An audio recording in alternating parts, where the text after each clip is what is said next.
Estamos gravando a mensagem 395. Eu quero te dizer que Deus te ama, que Deus tem um projeto maravilhoso na sua vida e na sua família. Foca a sua vida na palavra do Senhor. Busque a verdade, e a verdade te libertará. Afaste da sua vida tudo que é mentira, tudo que não presta, tudo que é de Satanás. E você vai ver o melhor de Deus na tua vida.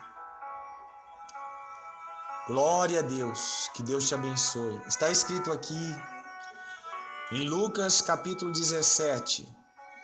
Mas, conhecendo ele os seus pensamentos, disse: todo reino dividido contra si mesmo ficará deserto, e a casa dividida contra si mesmo cairá. Então, Jesus ele expulsava os demônios pelo dedo de Deus. Jesus tinha autoridade sobre os demônios e não tendo o que acusar Jesus,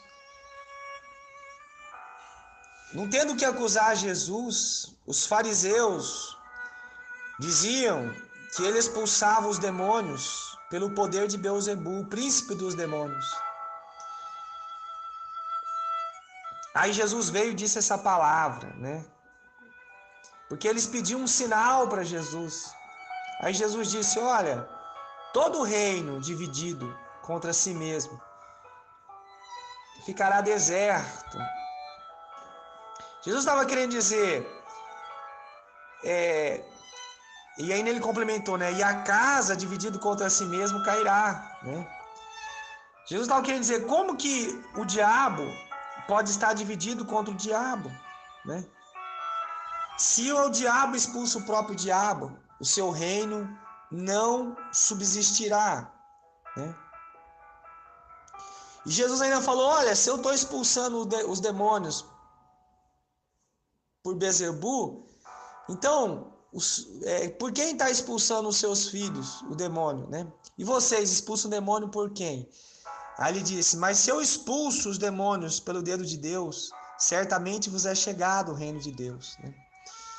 Então, o reino de Deus, ele havia chegado em Israel, ele havia chegado em Jerusalém, ele havia chegado para os judeus, ele havia chegado para os fariseus, mas infelizmente os fariseus não perceberam quem estava operando no meio deles, porque o coração deles era maligno, porque o coração deles estava longe de Jesus, longe de Deus.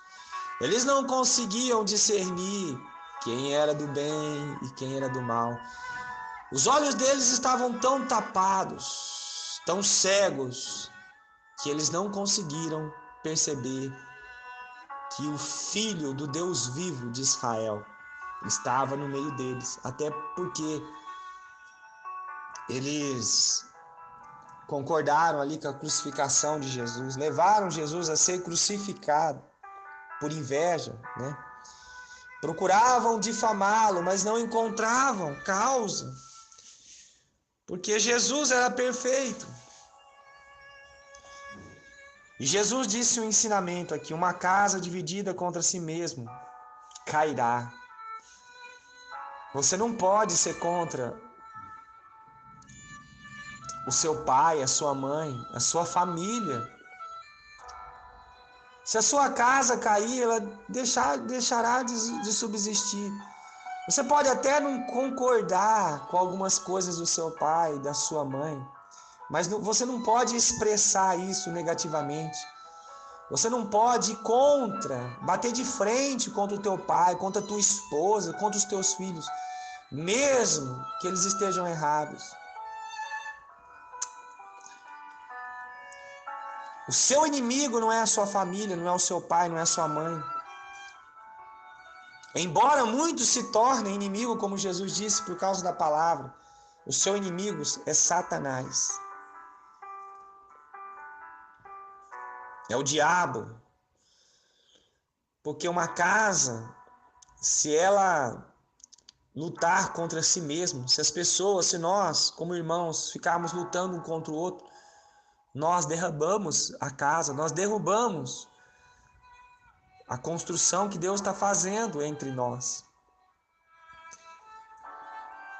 Nós nunca vamos concordar plenamente em tudo. Deus nos fez diferente, mas isso não nos impede de andar junto, de estar em unidade, de estar caminhando numa mesma fé, no mesmo sentido que é caminhar para Cristo. Então, se a sua esposa, se o seu esposo, o seu filho, se a sua filha, ele começa a ter algum tipo de pensamento diferente da palavra de Deus, em vez de você brigar, de você se opor a ele, né? Não estou dizendo que é para você concordar com tudo que os seus pais, com seus familiares falam, mas eu estou dizendo para você não ser contra eles, para você não ser uma pessoa que o afaste de você, né? Pelo contrário, você deve com amor, né? Com sabedoria de Deus, né? Orar, clamar pela sua família, a fim de que você possa ganhá-los para Cristo, né? A fim de que você possa ser um para com eles, porque se a sua casa estiver dividida, ela não vai subsistir. Você não pode ser contra a sua família, porque a família é um projeto de Deus. Você pode ser contra algumas atitudes erradas do seu pai ou da sua mãe, mas você não pode ser contra o seu pai, você está entendendo? Você tem que ser contra atitudes erradas do seu filho, mas você não pode ser contra o seu filho. Você tem que ser a favor do seu filho. Você tem que lutar pelo seu filho. Se preciso for, você tem que dar a vida pelo seu filho. É claro que, obviamente, você não tem que dar a sua vida pelas coisas erradas que ele faz. Você não tem que concordar com as coisas erradas, mas você tem que ser um para com ele. Você tem que amar ele. Você tem que ser a favor do seu filho, não das atitudes erradas. As atitudes erradas você vai orando, você vai falando, você vai com sabedoria, né? Ministrando o coração do seu filho, da sua esposa. Pai amado, Deus querido, Senhor, que nós não venhamos ser contra as pessoas. Podemos até não concordar com as atitudes delas. E nessas atitudes nós preguemos a palavra e falemos com amor.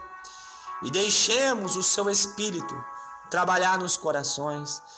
Que nós não venhamos obrigar as pessoas a ser como nós, ou andar como nós, ou ter as atitudes conosco como nós.